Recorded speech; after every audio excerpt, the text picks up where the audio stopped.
Yahoo Sports Elite Athlete Workouts, presented by Duracell. Rely on copper to go for the gold.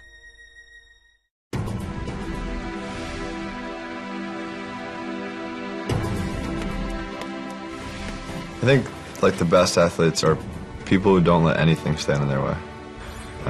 Whether it's stuff on or off the field, whether it's sickness, soreness, whatever it is, like they just don't let anything stand in their way. There's no excuses. I think what makes Michael elite is his focus and consistency. Obviously he has physical tools to work with, but what makes him elite and separates him from the other people is his work ethic.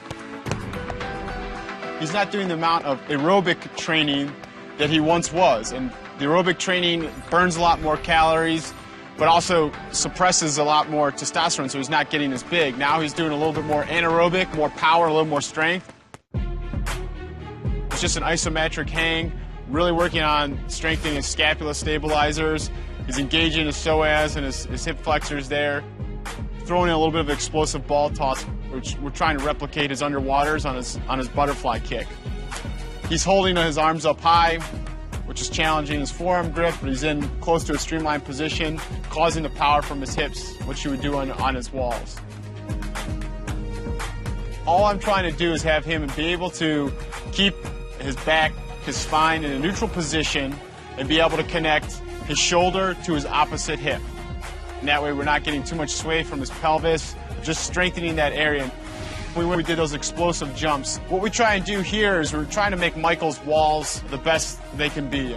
Optimally, we want him 6 kicks off every wall and exploding up, and so he's going to have tension during all points of contact. So when he's down his lowest point, usually people have a latency period, so there's no resistance. Those bands are pulling him down, so he's still got to fight that.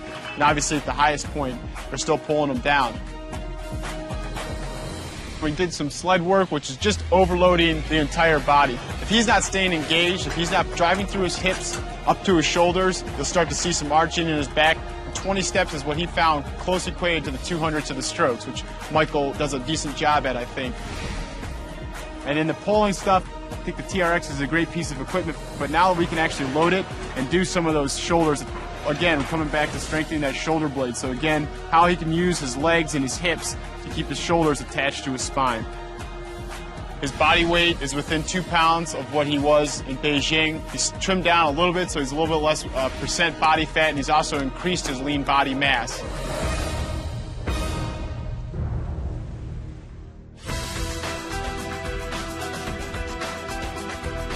We've taken from building just a tremendous amount of strength leading up to 08, we've now transferred over to a little bit more power, so a little bit more of the Olympic lifts, a little more explosive stuff. The only thing that keeps me going is goals. I still have things that I want to accomplish before I leave the sport, and until I accomplish them, I won't feel like my job is done. What a swimmer wears in the pool is oftentimes as newsworthy as the physical feats they accomplish between their 2 lane lines.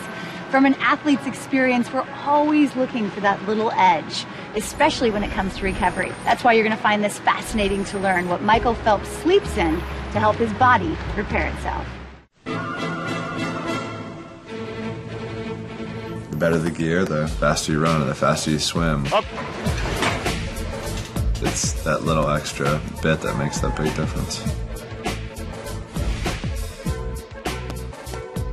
The Under Armour Recharge suit. And this is a compression suit that's designed to be worn after a practice, game, or a workout. Helps the body recover.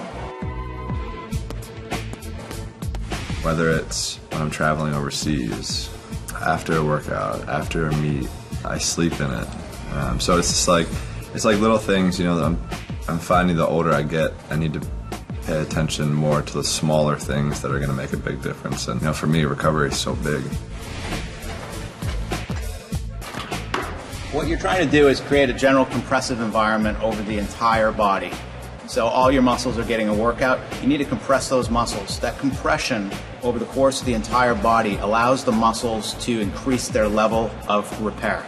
Top and the bottom work identically. It focuses on the key muscle groups and the large muscle groups, but all muscles are working together in the course of a workout. You'd be surprised about the amount of stress that can develop and even the supporting muscle structures. What this does is by going from head to toe and really leaving nothing untouched, it allows the whole body to work as a system to repair the body quicker than as if you weren't wearing the suit at all. When I compete, I swim, and then I get a massage, then I ice bath, I put it on, and in the morning I go back and take a nap, so I take a nap with it on, and then I do the same after the finals, and I just sleep in it.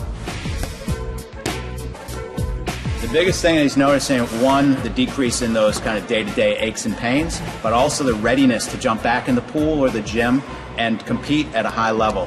You know that feeling when you have that on day or you have that off day? Those off days tend to go away. And again, you're not sure exactly why, but wow, what a difference you can tell when you wear it and when you don't.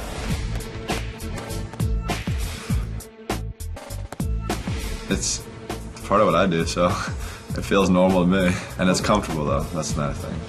So, you know, it helps me sort of be recovered, feel refreshed the next day. And that's something that it's always good on the body, but it's also good in the mind, too.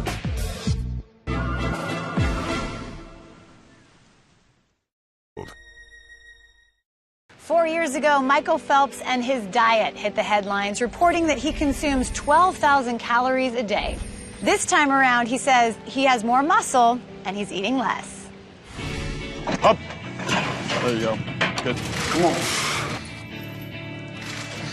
I don't eat anywhere close to what I used to eat. It's toned down a lot, and I probably don't eat as much junk food as I did back in the day.